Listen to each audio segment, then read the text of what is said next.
Concord, the only video game whose lifespan was unironically shorter than the lifespan of a housefly.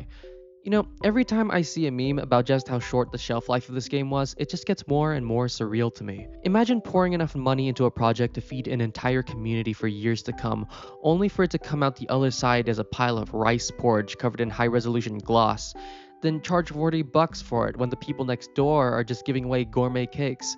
It's pretty wacky. No shade to the boots on the ground devs though, I'm sure they're all wonderful people. I'm just clowning on the mannequins made out of Vaseline in the suits pretending that they have souls and their amazing business acumen. You may have noticed the shift in energy from my other videos. There, I was giving some well-earned praise to projects that I found to be quite special and full of spice. That's because I don't like being mean all too often. But there are times when I see something so appalling that I go on this whole mean girl's character arc. Doubly so since art and character design are some of the things that I'm very passionate about. Just don't expect Mean Blanky to appear again for quite some time after this. This is just me treating myself by shredding things that I don't like and using it for art practice. There's been a lot of discussion recently about well, I'd say undercooked, but this game took like 8 years to make. Bad. The character designs are really bad.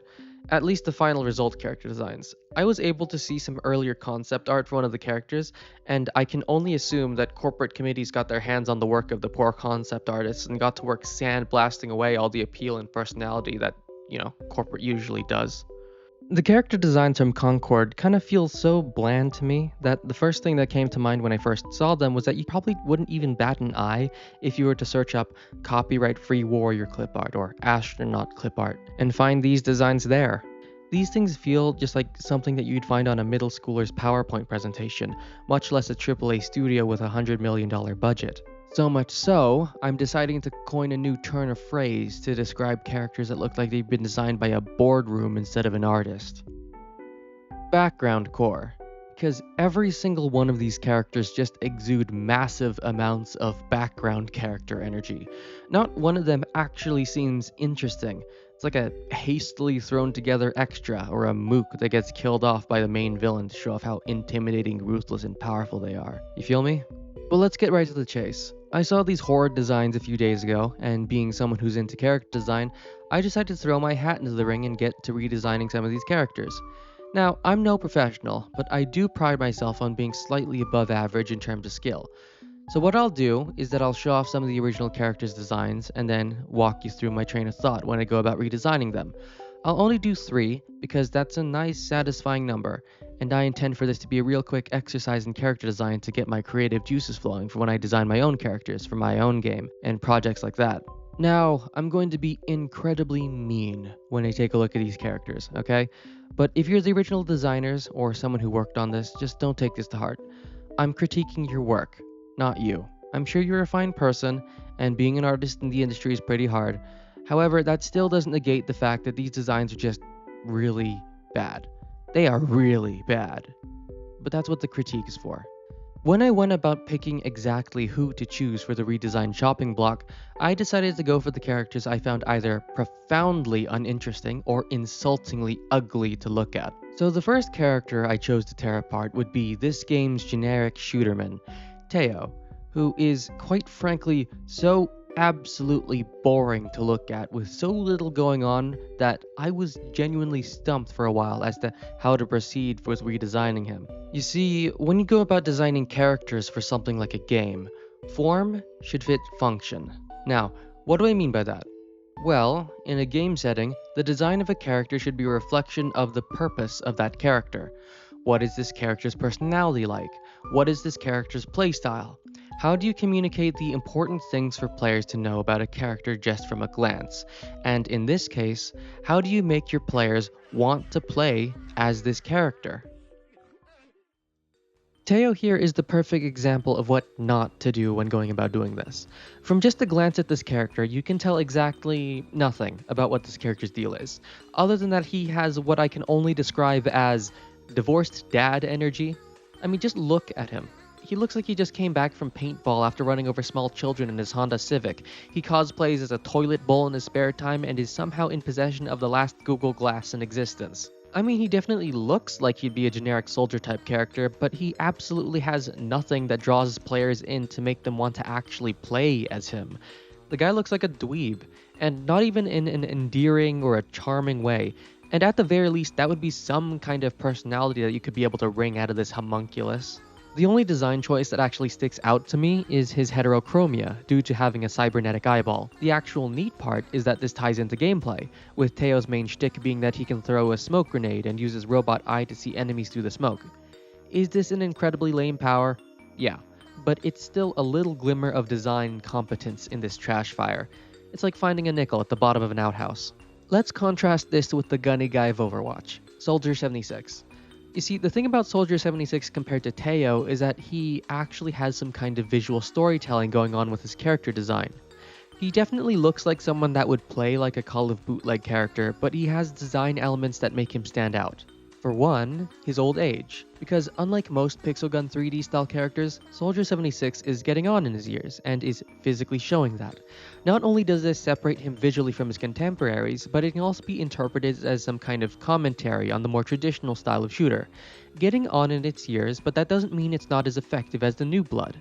There's also the very vibrant, vividly colored jacket. It's like an overly exaggerated cartoony Letterman jacket. It being on an elderly person draws the idea of someone that's reliving their glory days, or stating to onlookers that they still have fight in them, that age hasn't dulled them at all.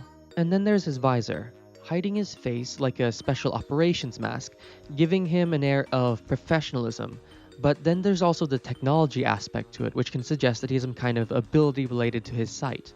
This would give people the idea that he has some kind of tech-based ability around his vision. In Soldier 76's case, that's his ultimate ability, Aimbot. It's a classic shooter cheat, treated like a superpower in this game. It's simple, but effective. No flashy beams or gimmicks. It's great for his characterization. By the way, did I mention that Concord characters don't have ultimates? God, this game gets lamer and lamer the more I learn about it. You see, this character design conveys that this person is a veteran, a professional, but also someone who wants other people to know that he still got it. Even after all this time, he's not going anywhere. Next to none of that can be said about Teo, however. And that's what really stumped me. He and his design are so aggressively cardboard that I really had a hard time trying to find a good direction to take his character in based on what was provided. There was no actual personality to work with. The closest thing that I could find was his in-game voice lines that I found on YouTube. Gosh knows I'm never actually going to be able to play the game to see them normally. I mean, I wouldn't if I could, but still. From the dialogue in-game, it kind of sounded like that he's some kind of jokery type character. Laid back, a Star-Lord type since this game is basically grown out of a petri dish labeled Guardians of the Galaxy and Overwatch, so I had myself the beginnings of a direction to take it. Something that evoked some kind of laid-back soldier, but I still lacked a good visual direction to take the design in. Now, I remember reading some comments about the actual design philosophy that Concord was trying to go for, and it turns out that he was trying to do a retro-futuristic sci-fi aesthetic from the 70s. Basically, what would the people of the 70s imagine the sci-fi future to look like? Now, not that this idea ever really came across in the actual looks of the game, so I decided to go with some 70s inspired fashion, which I looked into on Pinterest and decided to go with an orange jacket with practical looking future armor covering the chest area. Now, the armored characters of Concord have this design phenomena that I like to call intestine core, since there's this consistent design element of tubing present on armor meant to evoke intestinal imagery. I couldn't tell you why the designers decided to go with guts, but it's basically the one of the very few unique design motifs that the game actually offers. Now, if you squint, it could be the beginnings of some kind of biomechanical look to the character, since this is the future, but the designers never really fully committed to the idea. At least not enough to make these designs interesting in any way.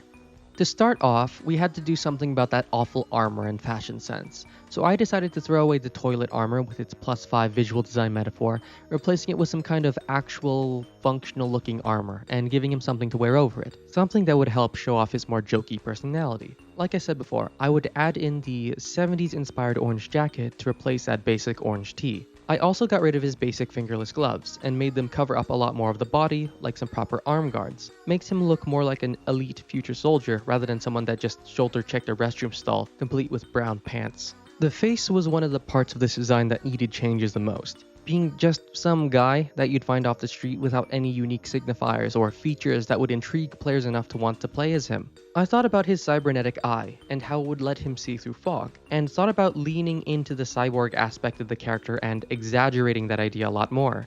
Maybe with different masks and going with different themes like bounty hunters or masks with unique shapes and faces. I even took some inspiration from Star Wars' Cad Bane because of how awesome he looked as a bounty hunter, but I scrapped that idea because I felt it strayed a bit too far from the character's in-universe character as a more by-the-books but jokey, lighthearted commando type, even if it would have been cool. And so, I decided to go with a face-covering helmet.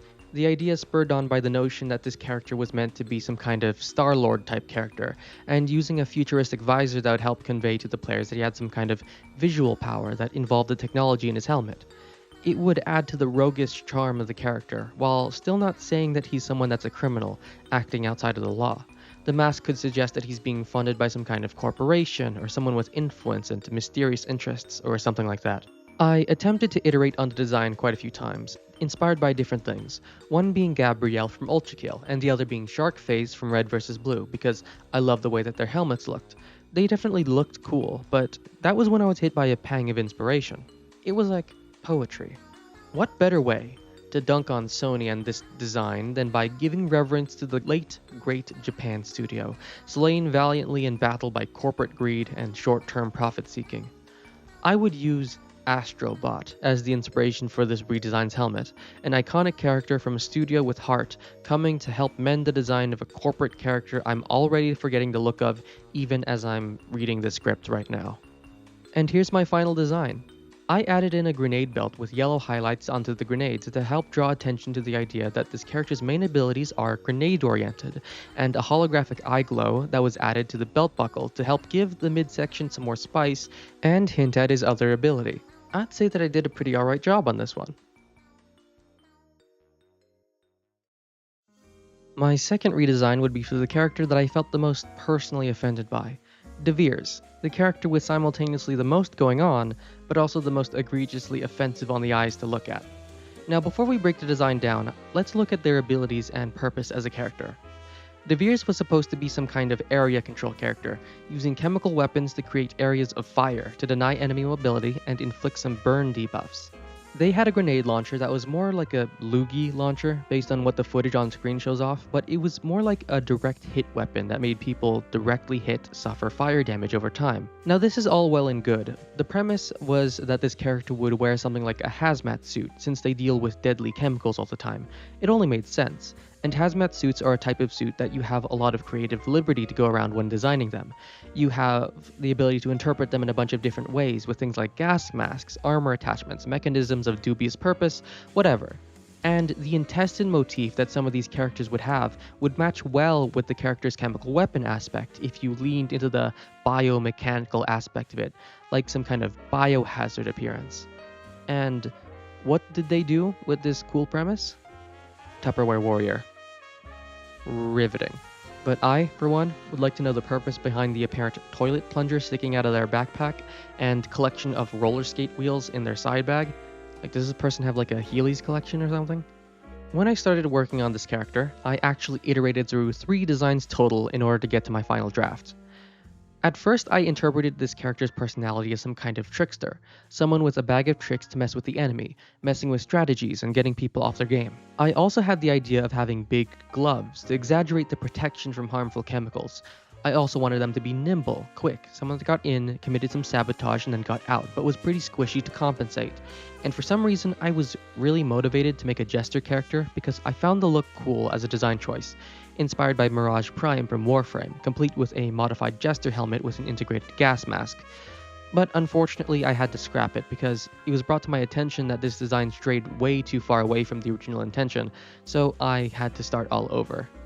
My second draft for a redesign, I got a lot farther along with. This time around, I decided to take a look at the actual design and try to note down the few parts that I found acceptable.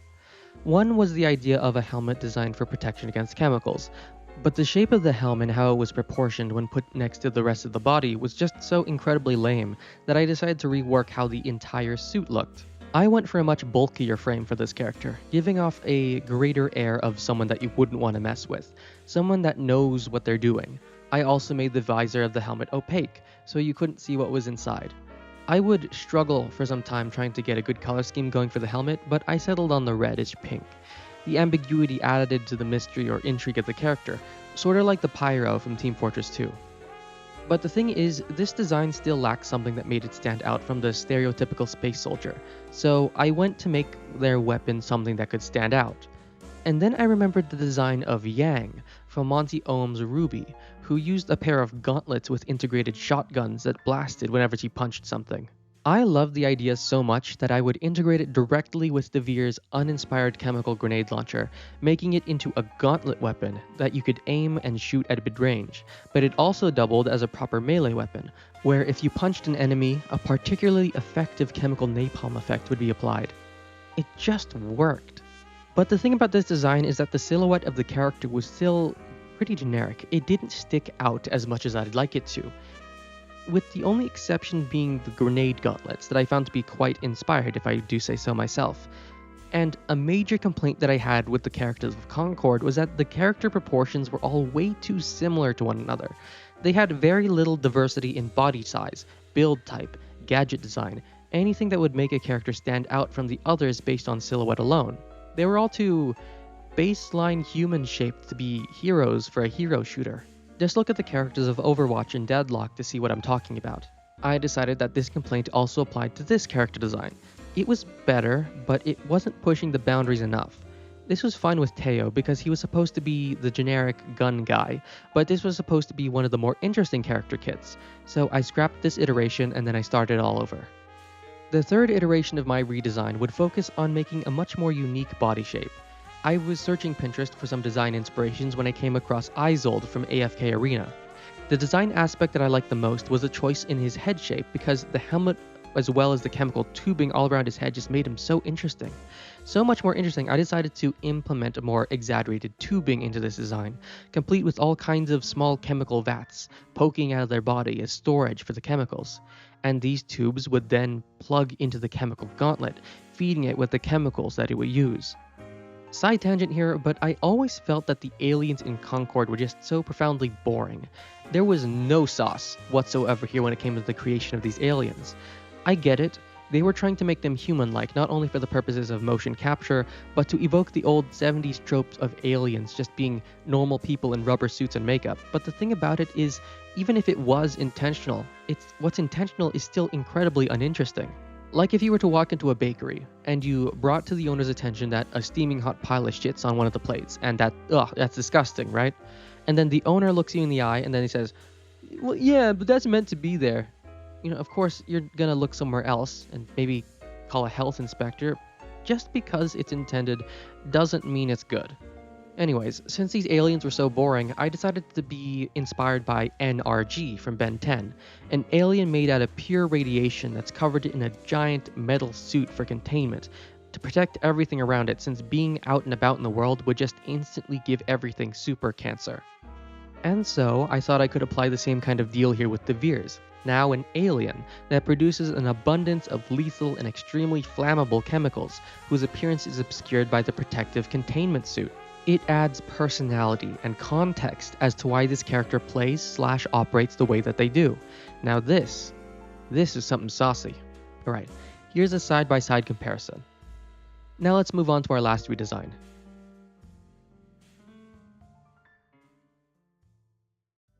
You know, when I first looked into Concord discourse, I found a lot of people taking issue with this character's design in particular. Can't imagine why. He's just as uninteresting as the rest. Maybe people just don't like it that the characters in-game feel like a corporate rat is just cynically ticking diversity boxes rather than other games that actually put effort and care into their characters, and this character in particular just kinda set off those alarms a lot more than the others. Maybe it's that he's overweight and Polynesian that, made people feel like they were going too diverse, but what really bugs me about this is because this character may be overweight, right? But I've seen a lot more beloved character who's much, much fatter in Roadhog from Overwatch. But I guess the big difference here is that Roadhog is a lot more well designed and has actual thought put into his design, and Daw just feels like nothing, really. They didn't even play around with any of the design elements that they decided to give him. They just made him fat, and they didn't do anything with that. It's like if you randomly rolled a character in The Division with random gear on it, and you called it a day. I remember someone critiquing this design as calling him a soup kitchen bouncer, because that's exactly what his design tells you based on the clothes alone. Let's play ourselves a little game. Pause the video and ask yourself, what does this character actually do inside of the game? Okay, you got your answer? Well, you're wrong. He's the medic. And if you guessed medic, I don't believe you, and I'm certain that you just searched it up. And now I'm going to be removing a good noodle point from the board. Specifically, a medic/shield support character with lots of emphasis on holding points as the gameplay gimmick, using energy shields like the bubbles from Halo while deploying healing pads for allies. Alright, so the character's supposed to be some kind of tech expert, and very knowledgeable about both medicine and engineering. There is nothing here to suggest that Daw does either of these things. The only thing that he does look like is the fat comic relief character from name a show from the 90s to the 2000s. Maybe he goes out with Tio for paintball since he looks the part? My first draft started by sketching out some character design concepts. At first, I tried to stick close to the source, but with an addition of more mechanic-y, engineer-y looks to it. I may have been inspired by Overwatch with Roadhog and the engineer from Risk of Rain design-wise, wanting to over-exaggerate his size and rotundness in order to add some variety to the character silhouettes Concord was severely lacking in. You can see that I went about redesigning the face, or the look of the goggles to be more mechanic-y too. I also thought about replacing his SMG with a shotgun because shotguns are awesome, specifically a shot pistol, which wouldn't do much in terms of damage as compared to a shotgun, but it would still be a pretty good burst damage up close to mid-range combat. I would add his healing pad onto his body as a visual thing that you could see with a very obvious healing cross on it. As for his shields, I had the idea of having a special shield generator gauntlet that would be able to generate these shields, sort of like Reinhardt from Overwatch. Maybe I would have some kind of deployable shield generators added in or maybe some kind of drone, but at this stage I was just planning. A part of that planning was experimenting with different base silhouettes, one inspired by the engineer from Risk of Rain 2, and the other by the massive robot arms of Rex from Generator Rex. At first, I opted to go into designing the more mecha-focused design, with a really big, bulky robot body. I'm pretty new to making robot designs, but I don't think I did a horrible job with this one. And in terms of gameplay, I sort of overhauled Daw completely, because as is, he was completely boring. He was serviceable, but still boring. I decided to lean in on his medical side, choosing to embrace the idea of Daw as a mad scientist character, because everyone knows that the best scientists are those that aren't all the way there. I made him more unhinged as a character, also including an ironic reference to the Hippocratic Oath carved into the armor. It makes you think about if he built this armor on his own, or if he stole it from someone else and is just retrofitting it with all this weird mad scientist tech. I also really enjoyed designing the replacement weapon. I actually scrapped the idea of a shotgun altogether, as well as any notion of ranged combat, replacing it with a rocket-propelled syringe gauntlet, inspired by the breaking point from Steven Universe and Reinhardt's hammer from Overwatch. The rockets would propel Daw forwards, slamming into a target. The mechanisms would then rapidly depress the syringe plunger and shoot up the target full of drugs, be it for medical or to melt the target from the inside. A rocket-propelled syringe jackhammer would be a mobility tool, a melee weapon, and a weapon skill for healing and dealing damage all in one. It even has some logic to design. The syringe would be linked to a set of tubes full of drugs, with the player able to choose between what kind they fill it with, be it the dangerous stuff or the healing stuff. You damage and you heal with the same hand in the same way, by violently stabbing your target with massive needles and shooting them up full of dubious substances. That would just be one hand, and on the other hand would be the aforementioned energy shield gauntlet. I really love these ideas, making Daw a more offensive character, but I felt that this was sort of straying a bit too much from being a support and more into being a damage tank with some support elements, so I reworked the design. My second and final Daw draft would be one inspired by Generator Rex, with the massive robot arm because this Daw is an amputee that used his scientific ingenuity and medical knowledge to create his own massive fuck-off robot arm. Much like in his previous incarnation, he would be a mad scientist, but without the mech suit on. Maybe the mech suit could be a suitable ultimate ability if this went forwards, who knows. But the current design is meant to be someone that doesn't really rely on armor to tank, but on the shields provided by his gadgets. That's why I got rid of the suit, in addition to making him more traditionally squishy if you catch him off guard. He's still damn tough, and he has that mean rocket-propelled syringe jackhammer ready to give you your meds, but I also freed his hands so that he could grab at vials stored on his belt, so that could be used to throw throwables for small AoE splash damage or splash healing based on what's thrown. I'd of course add the Hippocratic Oath back onto the suit because it's a very nice piece of characterization and I think it's cool. But the hardest part of this design process for me was finding a good color scheme to go with. And eventually I settled with what you can see on screen now, but I have various alternative schemes drafted up and thrown away, with my preferences shifting every now and then. Here's my final rendition, right next to the original. Now that that's over, let me know what you think. Are the designs cool? Are they good? Are they bad? Do they need work? Let me know in the comments. Personally, I really love the recent trend of artists going about redesigning these designs, injecting some spice into this sorry excuse for a character lineup. I don't blame the creators. I'm sure that the original concept art designs were fine, just that corporate tends to sandblast away anything appealing for the sake of mass market appeal. You know, with the advent of all these overblown AAA games or quadruple A games failing recently due to overzealous corporates, I think it's really just indicative of a shift in the gaming landscape.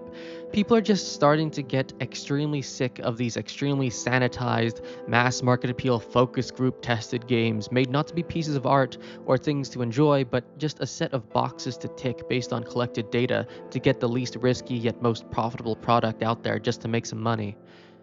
Where do you get when you make games like a factory? Well, you get slop that people don't want to buy, with characters that look like they came out of mass production hell. The lackluster character designs from games like Concord are just a symptom of larger disease that's the corporate AAA game sphere that's been going through for the past several years really. Gaming is at its best when it's being experimental, giving unique and novel experiences that push new boundaries. Pretty much everything that Concord wasn't doing. You see, making games is an art form, and nothing stifles artistic growth quite like stagnation. Playing it safe, not even bothering to add in your own little twists on what came before you, and just churning out something that'll fit in with what's popular at the time. I remember watching a developer commentary from Hakita and Peter of Ultrakill fame, and the advice that Hakita gave out was that when you make your own game, don't try to follow the trends of what's popular right now. Maybe use it as part of your inspiration, but just trying to cash into what's popular now with a game of your own will only lead you to releasing it long after the hype has already died down. Something the creators of Concord are kinda learning in the most crash and burn way possible, I'd wager. I think that the Act Man proposed the best solution in my opinion. Game studios should stop trying to LARP as Hollywood, making blockbuster video games with the highest fidelity graphics with hundreds of millions of dollars worth of budget. It's not needed. The rat race to make the most cinematic or highest budget game possible just makes it so that there's a lot less room for failure. And when there's no room for failure, there's no room for experimentation because that might crash and burn, but it also might succeed, but it's riskier, so it's not good. So business people try to minimize risk by making what comes out as sanitized and generic as possible while trying to appeal to the broadest audience possible, except this broadest audience doesn't really exist, and it just wipes away everything that makes a game unique. Think of the Devolver Digital approach of just funding a bunch of small indie developers and shotgunning out these games with smaller budgets. What about the people behind things like Warhammer Boltgun, Trepang 2, Deep Rock Galactic, etc., etc.? It allows for so much more room for mistakes to be made, and if one of the games fail, not only was it just being experimental, but you haven't wasted hundreds of millions of dollars on a flop. Hell, just look at the indie scene in general, and they're absolutely demolishing it in recent times. My personal heroes are people like Hakita, Zeekers, Scott Cawthon, Toby Fox, Team Cherry, Unique Geese, and the Euphoric Brothers, because I think getting as big as they did with a glorified Unreal Engine default project is fucking hilarious. All these people had shoestring budgets and a vision. They weren't compelled by corporate or shareholders or anything like that. They just sought to make good games that they would want to play. Experimental games, or at the very least games that would rock the boat somehow. They have soul, or at the very least they're trying something new. And what's the result of creating with soul? making memorable characters with spice, with interest, designs that you can pick out of a crowd and go, oh, I know where that's from. These people are killing it, while greedy corporations like Sony are just wallowing in their own blood money and vomit, trying to appeal to everyone and satisfying no one. Here's to hoping that Concord can act as a big shining beacon to the industry, that people just don't want stuff like this anymore. Let the developers develop. Shareholder egos aren't as important as making actual quality products for people. Most modern AAA studios come from humble beginnings, doing the exact same thing that the indies did, making small projects with experimental gameplay, looking to make games that they would want to play. It's just a shame that something as catastrophic as this may not even really be enough to shake them up, enough to wake up, I guess. But until then, I'll be here playing with my indies and learning from people who actually give a damn. Thank you all for visiting. Feel free to tip your waiter with a comment or a like, and if you're feeling particularly generous, I have a Ko-Fi page linked down below. If not, either way, I'm really grateful that you chose to watch me this evening. Stay safe, and good night, everyone.